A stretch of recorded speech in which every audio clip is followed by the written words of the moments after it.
Hey everyone, welcome back to the channel. These old timers are trying to bring back slavery on some stupid ass 90-year-old National Federation of Republican Assemblies, NFRA, cited the 1857 Dred Scott Supreme Court decision to state Harris cannot run for president per the Constitution of the United States, according to The Independent. So no wonder why they not like us. The truth shall set our black asses free one day.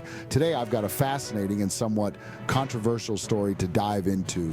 This shit gone blow your socks off right in front of your very eyes. Let's talk about the National Federation of Republican Assemblies, or NFRA, and their recent challenge to Vice President Kamala Harris's eligibility to run for president. Now, ain't that some shit out the dark web? The NFRA is basing their argument on the infamous 1857 Dred Scott Supreme Court decision. Well, Negro slaves aren't part of the United States. The Dred Scott ruling stated that enslaved people weren't citizens. I fucking knew it, just satire, guys. The NFRA claims that for someone to be a natural-born citizen eligible for the presidency, their parents must have been U.S. citizens at the time of their birth. This interpretation leans heavily on a strict reading of the Constitution, influenced by the views of Justices Scalia and Thomas, two old racist ass pricks. But it doesn't stop with Harris. The NFRA extends this argument to other candidates like Nikki and Vivek Ramaswamy, who were also born to non-citizen parents. According to the NFRA, this would disqualify them from appearing on the presidential ballot. This stance has sparked a lot of controversies. Many legal scholars and commentators are rejecting the NFRA's interpretation. There's my white brothers stepping up to the plate in the face of humanity. They argue that the 13th and 14th Amendments, passed after the Civil War, fundamentally changed the definition of citizenship and overturned the Dred Scott decision.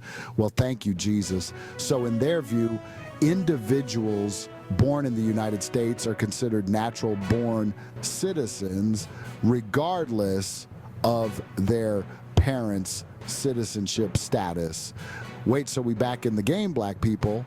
The Dred Scott case held that African Americans, whether enslaved or free, could not be considered U.S. citizens. I'm more confused than a runaway slave, damn it. Where's my lady Harriet Tubman? This decision was widely condemned and contributed to the outbreak of the Civil War.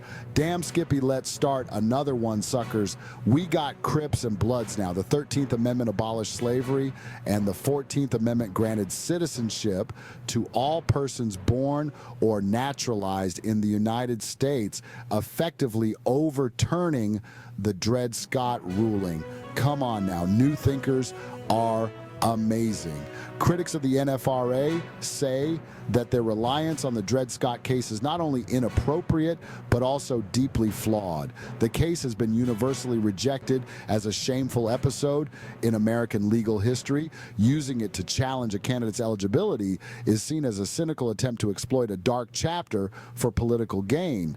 Legal experts argue that the NFRA's interpretation of natural-born citizen is overly narrow and ignores established legal precedent. The overwhelming consensus among constitutional scholars is clear. If you're born in the U.S., you're a natural-born citizen, natural-born killer if you're from South Central like me. While the NFRA's challenge to Harris's eligibility is unlikely to succeed in court, it raises significant concerns. Just some more bullshit for us to talk about. Critics worry that the group's tactics and willingness to use discredited legal arguments could contribute to the spread of misinformation and undermine confidence in the electoral process. Never believe everything folks on these channels, not even my bullshit sometimes. This controversy also highlights the ongoing debate over immigration and citizenship in the United States. The NFRA's stance reflects a strict interpretation of citizenship laws, which some argue is out of touch with the country's diverse population and history of immigration. So, what do you think about the NFRA's challenge and their use of the Dred Scott ruling? Is this a genuine legal argument or just political maneuvering? Let me know in the comments below. Thanks for watching, and don't forget to hit the damn subscribe button for more updates on political news and analysis. Catch you in the next video. Love all humanity and your family.